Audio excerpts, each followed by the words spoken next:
BMF hanya ilusi buat Makcik Kia.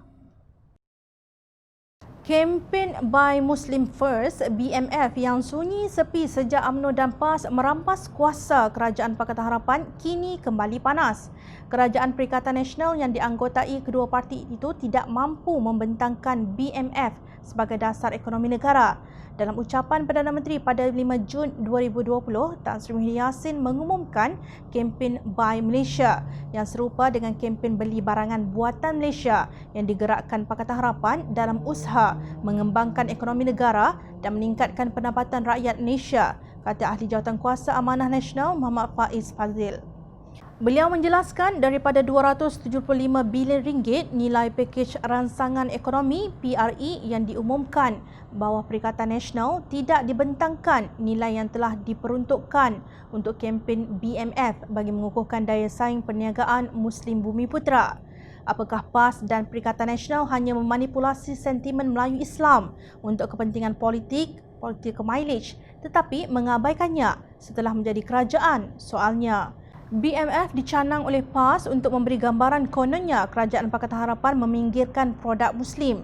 Bukan itu sahaja, kempen Buy Malaysia juga tidak mempunyai inisiatif khas untuk perniagaan Melayu Islam, kata Ahli Dewan Undangan Negeri Permatang Pasir itu. Kita ambil contoh aplikasi MySejahtera yang dikatakan dibangunkan warga tempatan. Carian di internet mendapati KPI Soft diasaskan pada tahun 2008 oleh seorang warga negara Singapura bernama Dr. Finian Tan. Laman rasmi KPI Soft memaparkan ibu pejabat firma tersebut terletak di Houston, Texas, Amerika Syarikat.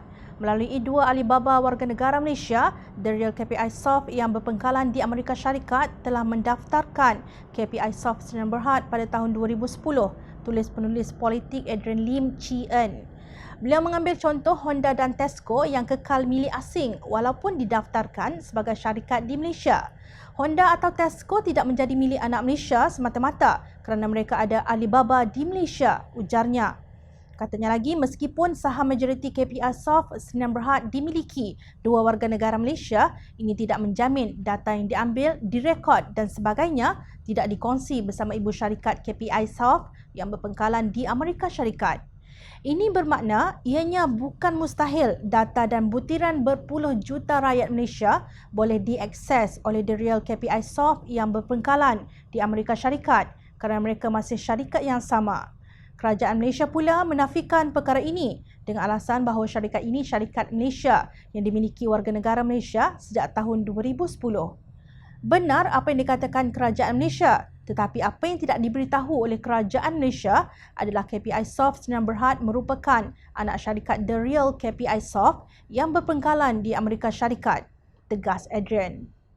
Pemilihan KPI Soft sebagai pembekal aplikasi MySejahtera mula mendapat perhatian media apabila Persatuan Usahawan dan Industri ICT Bumiputera Malaysia NEF membangkitnya dalam satu kenyataan. Presiden NEF Khairil Izzuddin Ismail menggesa kerajaan memberi keutamaan kepada syarikat induk tempatan terlebih dahulu dalam pembinaan dan penghasilan produk dan solusi untuk orang awam.